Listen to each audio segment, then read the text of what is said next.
नमस्कार दोस्तों। जब संसद के भीतर बीजेपी सांसद रमेश बिधूरी एक दूसरे सांसद दानिश अली को मुल्ले और कटुए नाम से बेझिझक बुलाता है और उस पर कोई कार्रवाई नहीं होती है, तो इसका असर हमें पश्चिम बंगाल में देखने मिलता है, जहां पर एक सिख अधिकारी को केवल अपनी ड्यूटी करने के कारण खालिस्तानी बुलाया जाता है।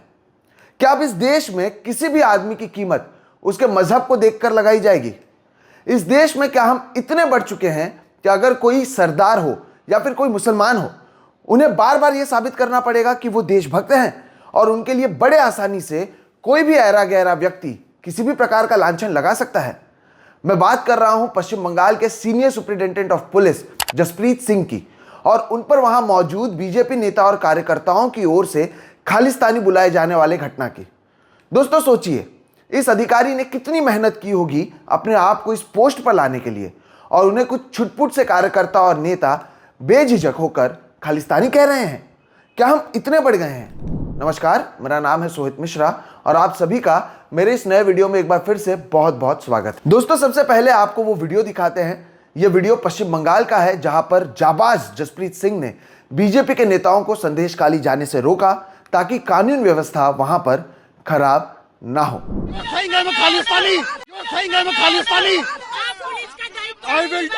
I will take action on this. Yes, क्योंकि मैंने टर्बन पहना है तो आप लोग ये बोल रहे हैं। अगर मैंने टर्बन ना पहना तो आप मुझे बोलते खालिस्तानी। मैंने पुलिस बोला, पुलिस को बोलिए। आप मेरे रिलीजन पर नहीं बोल सकते। आपके रिलीजन पर ही बोल रहा मैं, आप मेरे रिलीजन पर नहीं बोल सकते। क्यों बोला खालिस्तानी? उन्होंने बोला अभी वीडियो में। नहीं, आपके रिलीजन पे कुछ बोला किसी ने? मेरे रिलीजन पे क्यों बोला?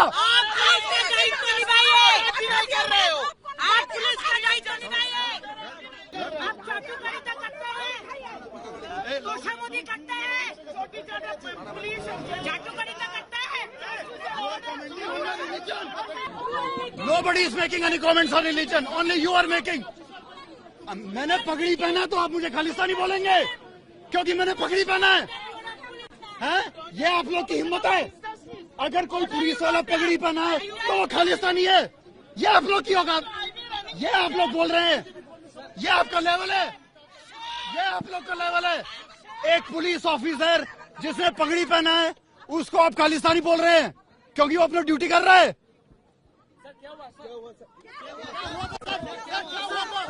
They are making comments. They are saying me Khalistani. क्यों? मैंने टर्बन पहना इसलिए? कौन बोला सर? सोचिए दोस्तों, कितना आसान हो गया है अब इस देश में किसी भी अल्पसंख्यक समुदाय से जुड़े लोगों पर लांछन लगाना।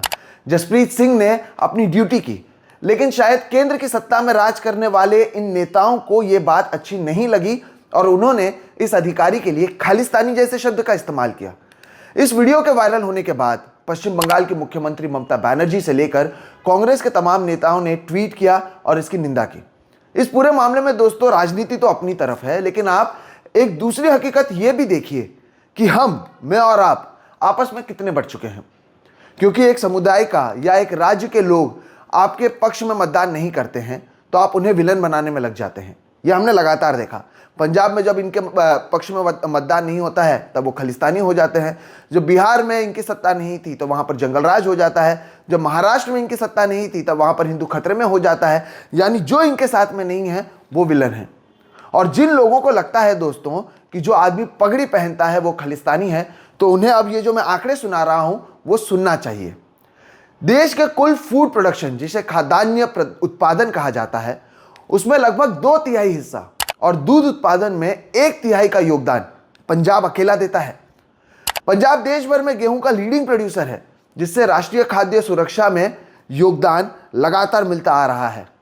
साल 2016-17 में पंजाब ने देश के केंद्रीय खाद्यान्न में 29% चावल और 38% गेहूं का योगदान अकेले दिया है। देश के सभी राज्यों और केंद्र शासित प्रदेशों के बीच सेना में अधिकारियों के अलावा जो सेवारत सैनिकों की संख्या के मामले में अगर बात करें तो दोस्तों पंजाब दूसरे स्थान पर है। मार्च 2021 में संसद में रक्षा मंत्रालय द्वारा रखी गई जानकारी के अनुसार पंजाब के सैन्य कर्मियों की संख्या 89,088 है। यह सेना के रैंक और फाइल का 7.7% है। आप याद करिए, राष्ट्रीय जनसंख्या में पंजाब की हिस्सेदारी महज 2.3% है, लेकिन अगर सैनिकों की बात कर रहे हैं तो देश भर में 7.7% जो सैनिक हैं वो पंजाब से आते हैं और इन्हें लोग खालिस्तानी कह रहे हैं। ग्रीन रेवोल्यूशन में पंजाब ने एक अहम भूमिका निभाई थी। भले ही पंजाब भारतीय आबादी का 2.5% से भी कम हिस्सा पंजाब का है, फिर भी वे भारत के सबसे समृद्ध जातियों में से एक हैं। उनके प्रति व्यक्ति आय राष्ट्रीय औसत से दोगुनी है। पंजाब में भारत में गरीबी दर सबसे कम है और भारत सरकार द्वारा पंजाब को सर्वश्रेष्ठ राज्य प्रदर्शन का पुरस्कार भी मिल चुका है। लेकिन इन सभी चीज़ों से, ये जो भी आंकड़े मैं आपको कह रहा हूं, इससे बीजेपी को क्या लेना देना। पंजाब में उनकी सत्ता नहीं आई तो फिर वहां के लोग खालिस्तानी हो गए। 1980 और 1990 के दशक के बाद जहां इस देश से खालिस्तानी मुद्दा लगभग खत्म हो चुका था, लेकिन नफरत की राजनीति और तोड़ो और राज करो, जिसे इंग्लिश में डिवाइड एंड रूल की राजनीति कहा जाता है, उसके तहत इसे एक बार फिर से खालिस्तानी मुद्दे को हवा दी जा रही है और नेताओं की राजनीति का असर जसप्रीत सिंह जैसे अधिकारियों पर पड़ रहा है, जिन्हें लोग खालिस्तानी कह रहे हैं। अगर पंजाब के किसान प्रदर्शन करें तो वो खालिस्तानी, अगर सीए एनआरसी को लेकर कोई प्रदर्शन करे तो वो लोग आंदोलनजीवी। प्रधानमंत्री कहते हैं कि लोगों को उनके कपड़े से पहचाना जाता है। योगी आदित्यनाथ 80 बनाम 20 की बात करते हैं और ये सब करते हुए इन नेताओं को ये समझ नहीं आता है कि वो अपनी सियासत को चमकाने के लिए देश को बांट रहे हैं। दोस्तों, अब इस देश में पोलराइज्ड पॉलिटिक्स शुरू हो चुकी है।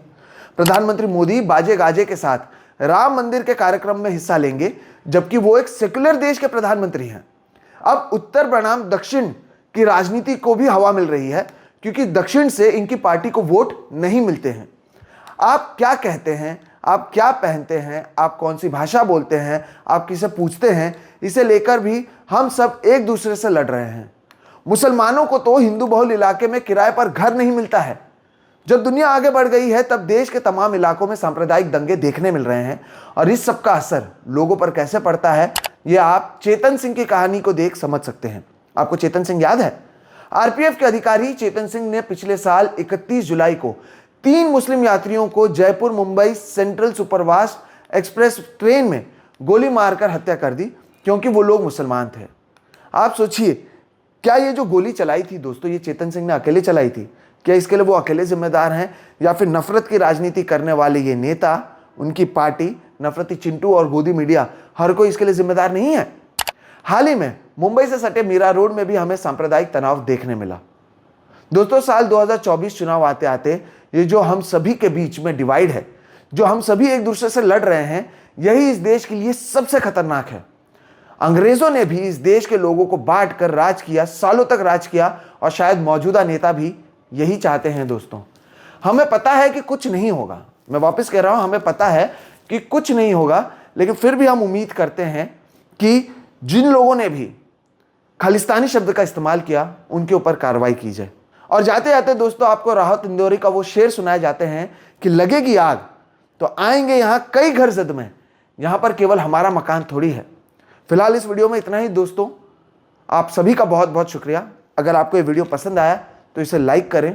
अगर अब तक चैनल को सब्सक्राइब नहीं किया तो सब्सक्राइब कर लें, दूसरों के साथ इसे साझा करें। हमारी कोशिश होती है खुलकर बात करने की, जो जिम्मेदार हैं उनका नाम लेने की, और आप लोग ये लगातार देखते आए हैं। हम उम्मीद करते हैं कि हम इसी तरह से इस चीज़ों को आगे भी ले जाएं और आप हमारा साथ दें। फिलहाल इतना ही। आज मेरी आवाज़ थोड़ी ख़राब है, उसके बावजूद आप लोग जुड़े, उसके लिए आप सभी का बहुत बहुत शुक्रिया। नमस्कार दोस्तों।